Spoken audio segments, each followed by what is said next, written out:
नमस्कार दोस्तों, आप देख रहे हैं दस्तक। मैं हूं राजू यादव। यूपी के मुरादाबाद से गिरफ्तार किए गए आईएसआई जासूस शहजाद से पूछताछ में कई बड़े खुलासे हुए, जिसके बाद सुरक्षा एजेंसियां सतर्क हो गई हैं। यूपी एटीएस की पूछताछ में पता चला है कि आरोपी शहजाद किसी बड़े आतंकी हमले की साजिश में जुटा हुआ था।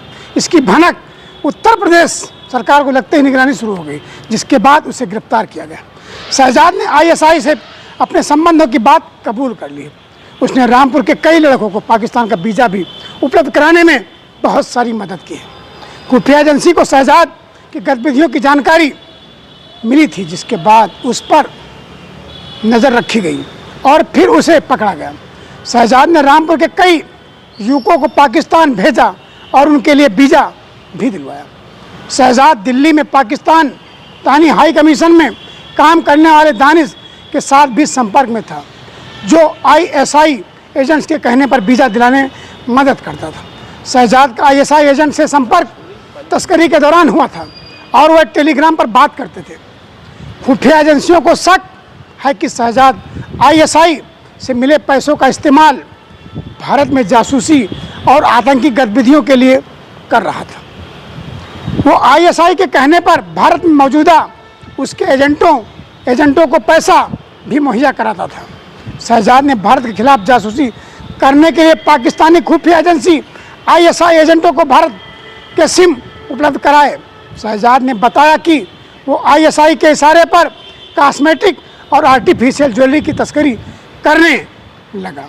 इसके सहारे वो जासूसी गतिविधियों को अंजाम देता था। एटीएस की टीम शहजाद को आगे की जांच के लिए जल्द ही रिमांड पर लेने की तैयारी कर रही है, जिसके बाद उसके रामपुर और दिल्ली समेत अन्य जिलों में पूछताछ की जाएगी। ये जानने की कोशिश की जा रही है कि क्या शहजाद का यूट्यूबर ज्योति मल्होत्रा से भी संपर्क था या नहीं। ये जांच का विषय है। दावा ये भी किया जा रहा है कि शहजाद पाकिस्तानी दूतावास जुड़े नेटवर्क का हिस्सा था। यूट्यूबर ज्योति मल्होत्रा भी दानिश के साथ संपर्क में थी। इस पर भी पुलिस जांच कर रही है। शहजाद पिछले 10 वर्षों से पाकिस्तानी खुफिया एजेंसी के लिए काम कर रहा था, जिसकी देश को भनक तक नहीं लगी थी।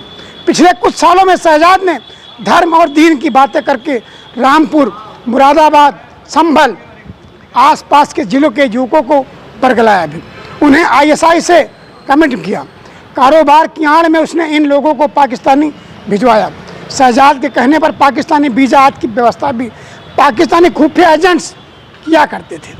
शहजाद ने बड़ी तादाद में आईएसआई को भारतीय सिम भी उपलब्ध कराए थे, जिसका इस्तेमाल एजेंसी जासूसी और आतंकी घटना के लिए करती थी। शहजाद की पत्नी रजिया ने बताया कि शहजाद पढ़ा लिखा नहीं है, वह पाकिस्तान कपड़े लेने जाता था। शहजाद की पत्नी रजिया के मुताबिक वह कई बार पाकिस्तान जा चुका है। उसने बताया कि मेरे पति का कपड़े का कारोबार है, वो लेडीज सूट का कपड़ा लेने पाकिस्तान जाया करते थे। वो ज़्यादातर लाहौर गया था।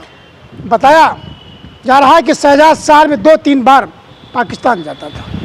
कहा मेरे पति को फंसाया जाए है, उसका किसी से कोई कनेक्शन नहीं है, पर पढ़ा लिखा भी नहीं है। बता दें कि यूपी एटीएस द्वारा सुदृढ़ सूचना तंत्र विकसित करने पर ज्ञात हुआ कि एक व्यक्ति शहजाद पुत्र अब्दुल बहाब निवासी मकान नंबर 135 मोहल्ला आज़ाद नगर, टांडा, जनपद रामपुर, उत्तर प्रदेश का रहने वाला है।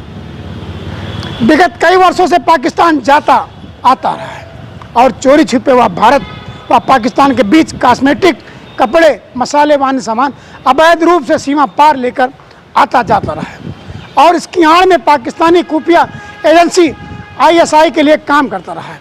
शहजाद का पाकिस्तानी खुफिया एजेंसी आईएसआई के एजेंट्स से अच्छे संबंध रहे हैं, जिनसे वह लगातार संपर्क में रहा है। शहजाद ने भारत की सुरक्षा से जुड़ी गोपनीय सूचनाएं पाकिस्तानी खुफिया एजेंसी के एजेंट्स को साझा किया है। अब बाकी खबरों के लिए लगातार देखते रहिए निष्पक्ष दस्तक राजू यादव के साथ। धन्यवाद।